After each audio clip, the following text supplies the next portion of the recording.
ये जो चैप्टर है एप्लीकेशन ऑफ डेरिवेटिव्स या अवकलन के अनुप्रयोग, इसमें मेनली 3 टॉपिक है, जिसमें पहला टॉपिक है राशियों में परिवर्तन की दर, rate of change of quantities. दूसरा है किसी बिंदु पर स्पर्श रेखा व अभिलंब का समीकरण ज्ञात करना, to find out the equation of tangent and the equation of normal at the point. और तीसरा पॉइंट है कि एक फलन दिया गया होगा और उसके किसी पर्टिकुलर इंटरवल में हमें वर्धमान या ह्रासमान ज्ञात करना होगा, अर्थात उस फलन का मैक्सिमम वैल्यू, उस फंक्शन की मैक्सिमम वैल्यू और मिनिमम वैल्यू उस पर्टिकुलर इंटरवल में हमें आइडेंटिफाई करनी होगी। तो चलिए शुरू करते हैं आज की क्लास, जिसमें हमारा पहला टॉपिक है rate of change of quantities, राशियों में परिवर्तन की दर। अगर ds बाई डी टी लिखा जाए तो आपको पता है कि s जो है डिस्टेंस को रिप्रेजेंट करता है, s जो है ये डिस्टेंस को रिप्रेजेंट करता है और t जो है ये टाइम को रिप्रेजेंट करता है। तो basically ds by D t जो है वो s में परिवर्तन की दर या rate of change in s with respect to t ये रिप्रेजेंट करता है। तो इसी तरीके से अगर y equal to f of x है तो यहाँ पर हम ये समझ सकते हैं कि y जो है ये डिपेंडेंट वेरिएबल है, परतंत्र चर है, परतंत्र चर, और यहाँ पर x जो है ये इंडिपेंडेंट वेरिएबल है या फिर ये स्वतंत्र चर है। तो यहाँ पर अगर हमें dy बाई डी एक्स लिखने के लिए कहा जाए तो इसका मतलब है y में परिवर्तन की दर x के सापेक्ष में, rate of change in y with respect to x, ये dy by d x represent करता है। अगर किसी पर्टिकुलर पॉइंट पर पूछा जाए तो आप लिखेंगे dy by d x at the point x is equal to x0।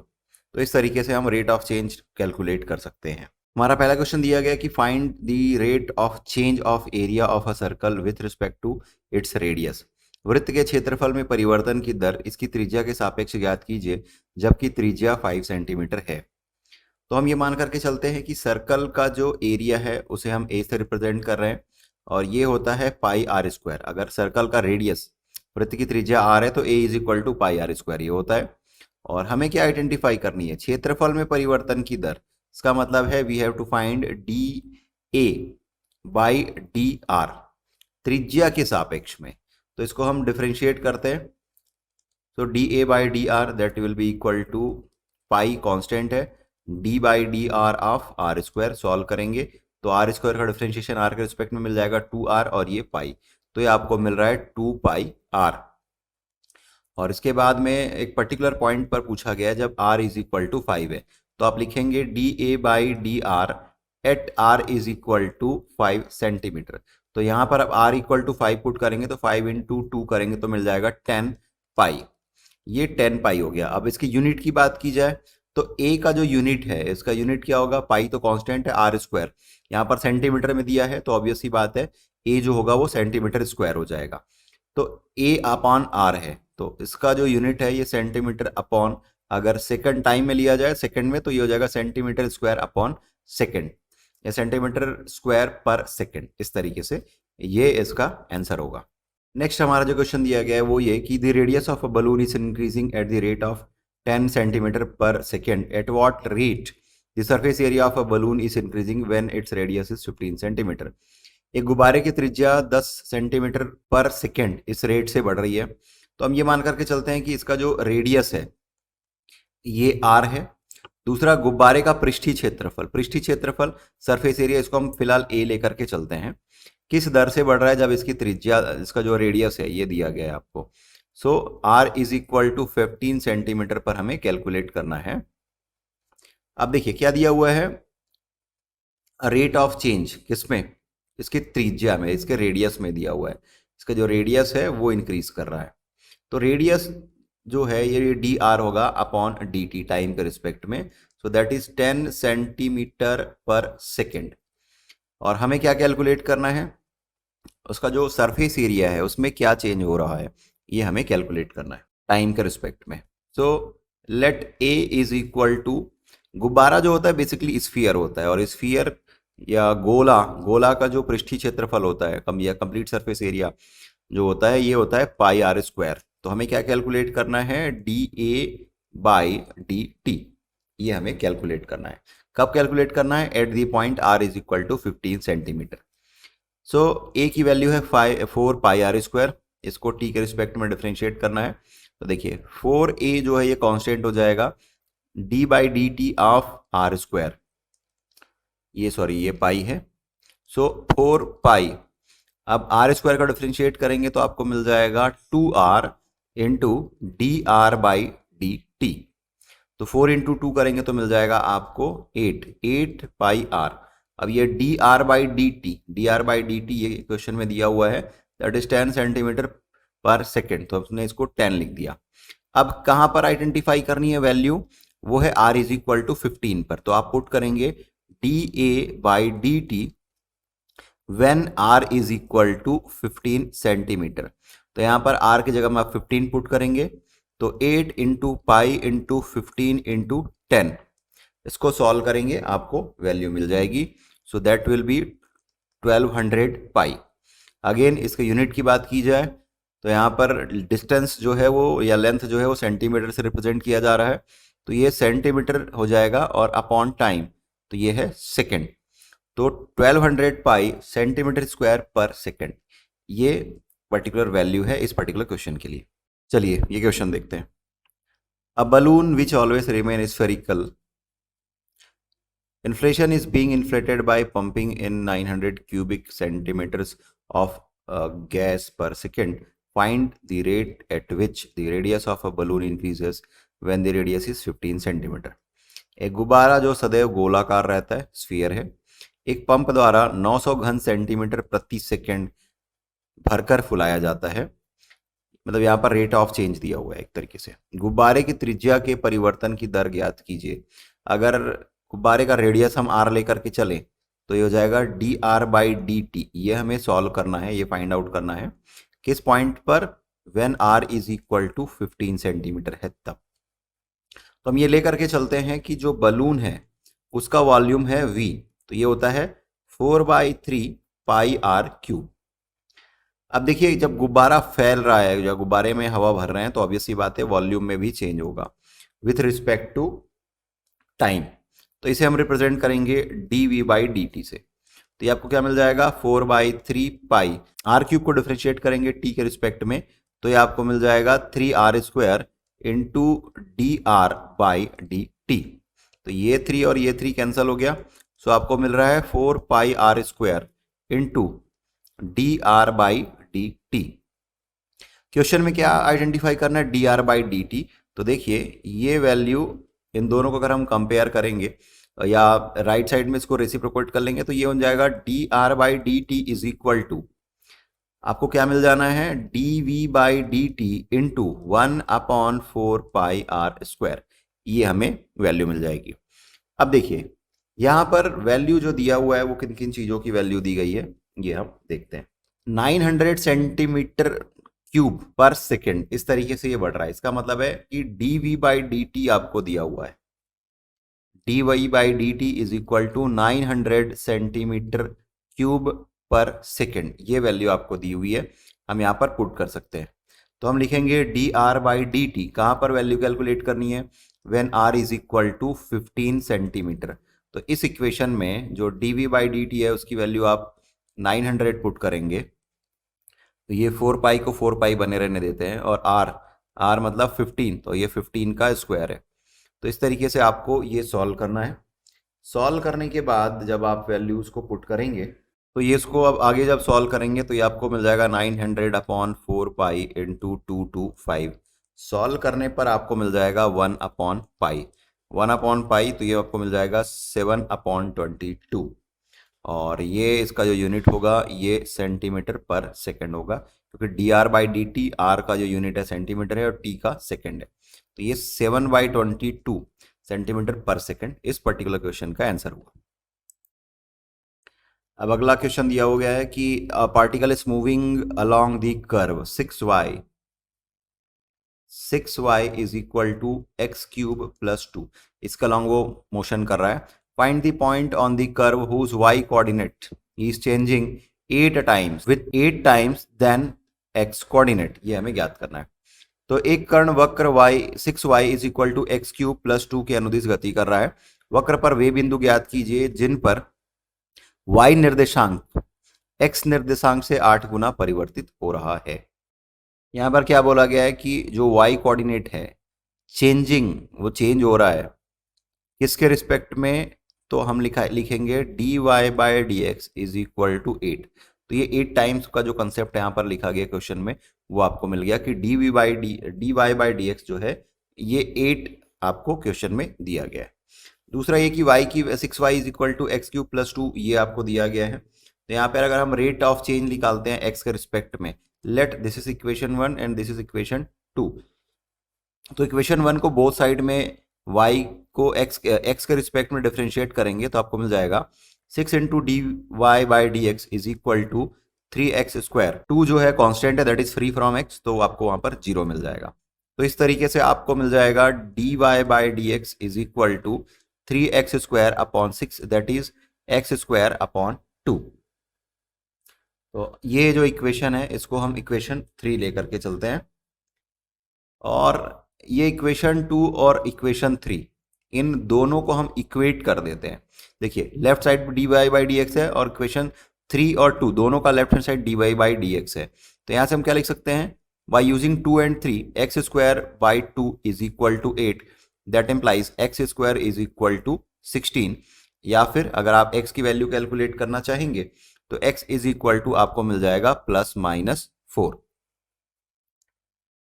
अब क्या पूछा गया है, वे बिंदु ज्ञात कीजिए जिन पर y निर्देशांक x निर्देशांक का 8 गुना है। तो यहां से हम y की वैल्यू कैलकुलेट कर सकते हैं इस इक्वेशन 1 से। वो y इक्वल टू आपको मिल जाएगा 1/6 x³ प्लस 2/6 करेंगे तो आपको मिल जाएगा 1/3। तो यहाँ पर x की वैल्यू आपको 4 पुट कर देनी है। इसका मतलब ये कि y की वैल्यू आप कैलकुलेट कर रहे हैं when x is equal to 4। तो यहां से आपको मिल जाएगा 1/6 इंटू 4³ प्लस 1/3, और 4 चौक 16 चौक 64 हो जाएगा बटे 6, और ये 1/3 सॉल्व करेंगे इसको। 64/6 इसको आप सॉल्व कर सकते हैं, नीचे आ जाएगा 3 और ऊपर आ जाएगा न्यूमरेटर में आपको मिल जाएगा 32। 32/3 प्लस 1/3 सॉल्व करने पर आपको मिल रहा है 33/3 सॉल्व करने पर अल्टीमेटली आपको मिल गया 11। ये एक वैल्यू आपको मिल गई है। दूसरी वैल्यू व्हेन y की वैल्यू हमें कैलकुलेट करनी है when x is equal to -4। तो जब आप पुट करेंगे तो 1/6 और -4 का क्यूब प्लस 1/3, ये आपको मिल जाएगा -64/6 plus 1/3, that will be equal to -32/3 plus 1/3। दोनों का एलसीएम 3 आ जाएगा। 32 - 1 करेंगे तो मिल जाएगा -31/3। तो इस तरीके से आपको दो कोऑर्डिनेट मिल रहे हैं, एक है जब 4 है तब ये 11 है, और दूसरा है जब -4 है x की वैल्यू तब y की वैल्यू -31/3 है। तो जो रिक्वायर्ड पॉइंट है वो ये है जो कि इसमें कैलकुलेट करने के लिए कहा गया था। तो अगला पॉइंट देखते हैं जहां पर हम देखेंगे वर्धमान फलन या increasing function, then decreasing function, constant function, और स्ट्रिक्टली इंक्रीजिंग फंक्शन और स्ट्रिक्टली डिक्रीजिंग फंक्शन। तो सबसे पहली बात हम ये मान करके चलते हैं कि एक फंक्शन है f ऑफ x और एक इंटरवल है i जिसमें कि x जो है वो वेरी करता है और उस इंटरवल में वो वेल डिफाइंड है फंक्शन।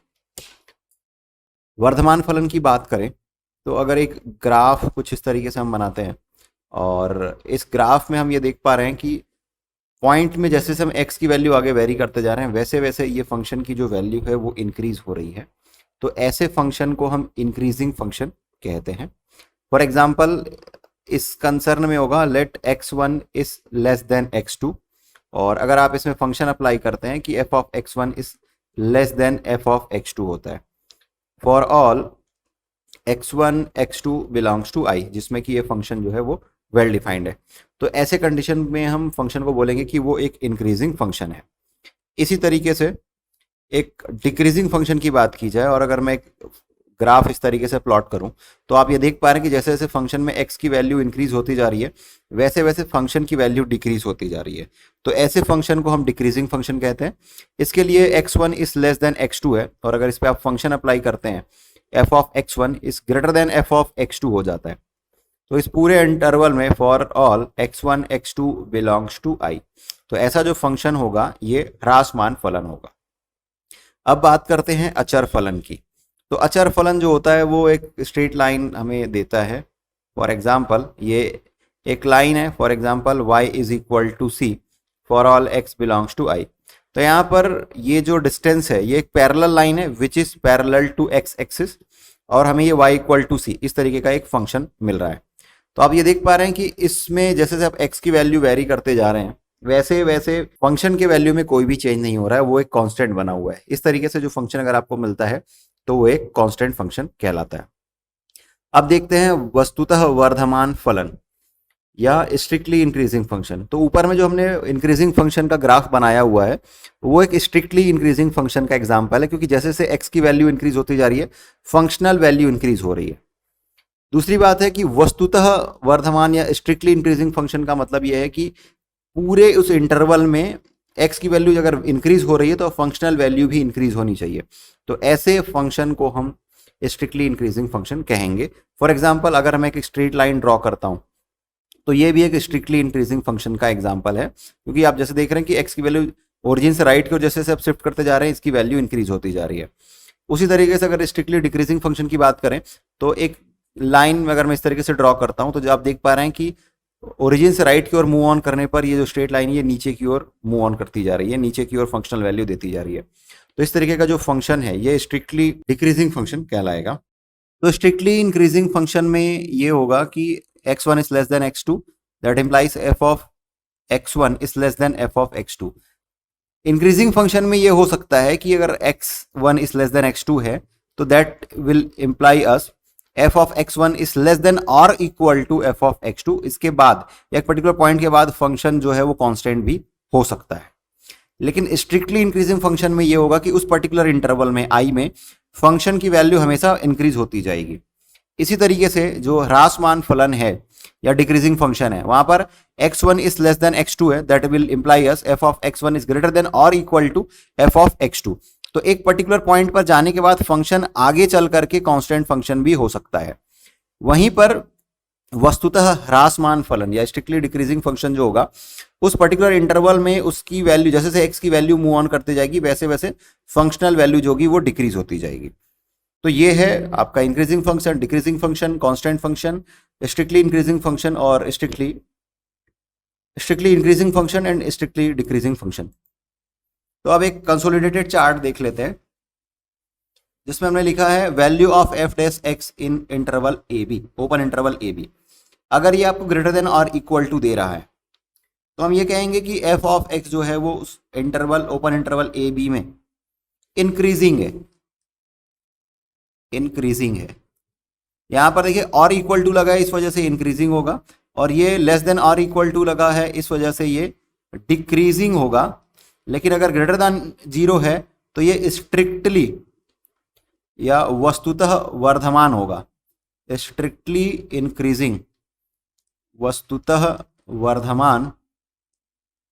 इसी तरीके से ये हो जाएगा स्ट्रिक्टली डिक्रीजिंग, वस्तुतः ह्रासमान। और जब फंक्शन को डिफरेंशिएट करने पर आपको इक्वल टू 0 मिले तो आप ये समझ जाइए कि जो फंक्शन है वो कांस्टेंट फंक्शन है।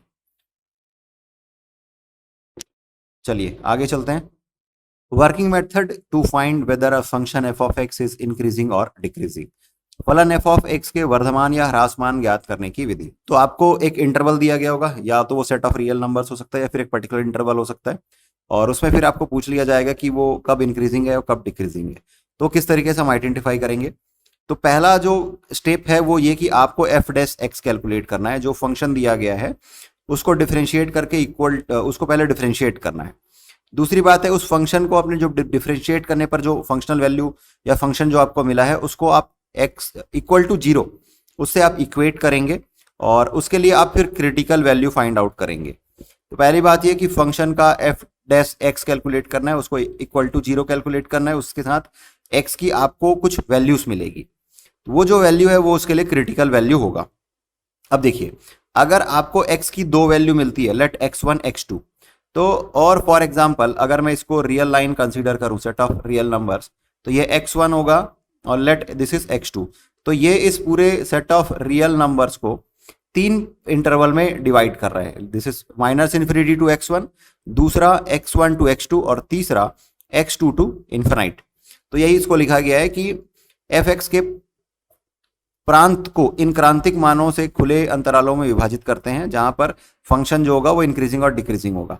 n क्रांतिक बिंदु मतलब n क्रिटिकल पॉइंट अगर मिल रहा है तो उसके लिए total number of interval n+1 होगा। जैसे कि हमने देखा कि यहाँ पर अगर x1 x2 दो वैल्यूज आपको मिल रही है तो 3 इंटरवल आपको मिल जाने हैं। उसके बाद में प्रत्येक इंटरवल में जो सब इंटरवल है उसमें आपको f' का साइन आपको आइडेंटिफाई करना है। तो इससे आप ये पता लगा पाएंगे कि वो जो फंक्शन है वो इंक्रीजिंग है या फिर डिक्रीजिंग है, ये आप कैलकुलेट कर पाएंगे। चलिए आइए देखते हैं इससे रिलेटेड क्वेश्चन दिया हुआ है कि अंतराल ज्ञात कीजिए जिसमें f(x) 4x³ -6x² -72x + 30 द्वारा प्रदत्त फलन f निरंतर वर्धमान या ह्रासमान है। Find the interval in which the function f given by f(x) is equal to 4x³ -6x² -72x + 30 is strictly increasing and strictly decreasing. So इसको सॉल्यूशन के लिए हम लिखेंगे पहला कि f(x) जो दिया है ये है 4x³ -6x² -72x + 30। अब क्या करना है, इस फंक्शन को डिफरेंशिएट करना है। तो आपको क्या मिल जाएगा, that is 12x² -12x -72। Next हमको ये करना है कि इसको डिफरेंशिएट करके इक्वल टू 0 से इक्वेट करना है। तो f(x) is equal to 0, that will imply us 12x² -12x -72 equal to 0। तो यहां से आप 12 को जब कॉमन लेंगे तो आपको मिल जाएगा x² -x -6 is equal to 0। तो 12 तो कांस्टेंट नहीं हो सकता, तो ऑब्वियस सी बात है x² -x -6 इक्वल टू 0, ये 0 के इक्वल होगा। तो अब आपको इसको फैक्टराइज करना है, तो मैं इसको लिख रहा हूं x² -3x + 2x -6 equal to 0। First 2 term से आप x कॉमन लेंगे तो x -3, लास्ट 2 टर्म से आप 2 कॉमन लेंगे तो x -3, that will be equal to 0. That implies x -3 और x + 2 is equal to 0. That implies us x is equal to 3 और x equal to -2। तो देखिए ये आपका सेट ऑफ रियल नंबर्स है। इस जब ये जो इंटरवल बन रहा है तो -2 पहले आएगा, उसके बाद राइट हैंड साइड में आपको 3 मिल जाएगा। तो लेट ये -∞ टू +∞ जो है ये सेट ऑफ रियल नंबर्स का इंटरवल है, वहां पर हमको ये कैलकुलेट करना है। तो बाय डिफॉल्ट 3 से r तक की जो वैल्यू है इस इंटरवल पर जो फंक्शनल वैल्यू है वो आपको पॉजिटिव वैल्यू देता है।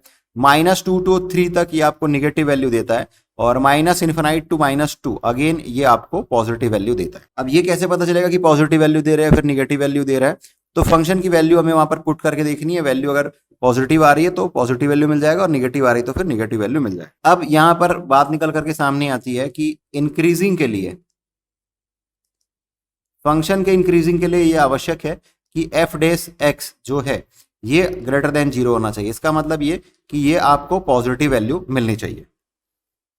और डिक्रीजिंग के लिए जो केस है, डिक्रीजिंग या ह्रासमान के लिए f' की जो वैल्यू है ये लेस देन 0 आएगा। इसका मतलब है उसकी वैल्यू आपको निगेटिव मिलनी चाहिए।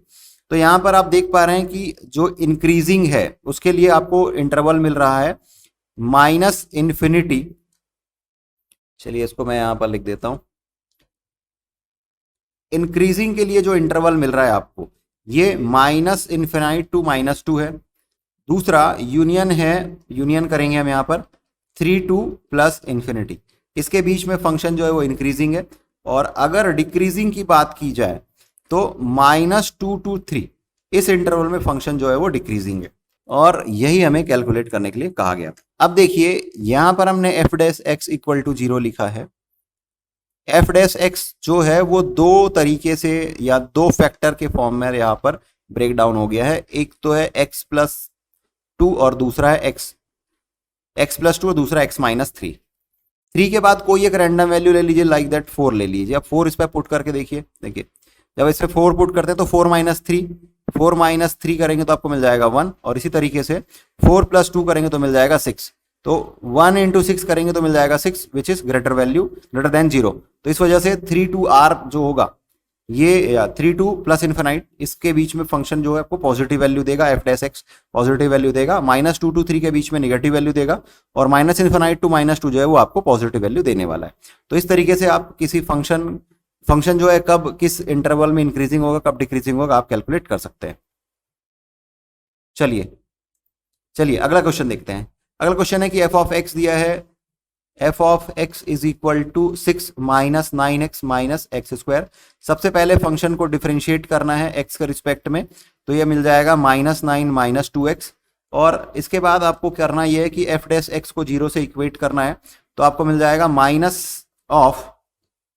-9 minus 2x is equal to 0, और that implies 2x is equal to -9 और x इज इक्वल टू -9/2। तो यहाँ पर आपको सिर्फ एक वैल्यू मिल रहा है, तो अगर ये minus infinite two plus infinite, अगर आप इसे सेट ऑफ रियल नंबर का इंटरवल लेकर के चलेंगे तो -9/2 सपोज ये यहाँ पर आ रहा है, तो ये दो इंटरवल में ब्रेक डाउन हो रहा है, एक तो माइनस इन्फिनाइट टू -9/2 और दूसरा -9/2 प्लस इन्फिनाइट। अब देखिए 9/2 कर रहे हैं तो आपको ये -4.5 मिल जाएगा। 4.5 के लेफ्ट साइड में अगर आप आएंगे तो -5 भी आपको एक वैल्यू मिल जाएगा, और अगर पॉइंट के राइट पर जाएंगे तो 0 भी आपको एक वैल्यू मिल जाएगा। तो आपको करना क्या है, एफ डैश एक्स का मतलब है ये value, this is -9 minus 2x, इस पर आपको पुट करके देख लेना है। फॉर एग्जाम्पल ये है आपका एफ डैश एक्स, ये वैल्यू है।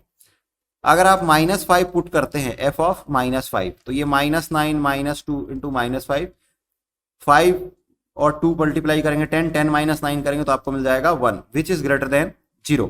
तो -5 वाला इंटरवल जो है माइनस इन्फिनाइट टू -9/2, इस इंटरवल पर फंक्शन एफ डैश एक्स की जो वैल्यू है ये ग्रेटर देन 0 है। इसका मतलब है इस इंटरवल में फंक्शन जो है वो इंक्रीजिंग फंक्शन है। अब दूसरा एक पॉइंट टेस्ट करते हैं 0, तो जब आप एफ डैश 0 पुट करते हैं तो आपको मिल जाता है -9 विच इज लेस देन 0। तो इसका मतलब ये है कि -9/2 टू प्लस इन्फिनाइट, इस ओपन इंटरवल में जो फंक्शन है वो आपको निगेटिव वैल्यू दे रहा है, दैट मीन्स फंक्शन जो है वो डिक्रीजिंग फंक्शन है, और यही हमें आइडेंटिफाई करना था।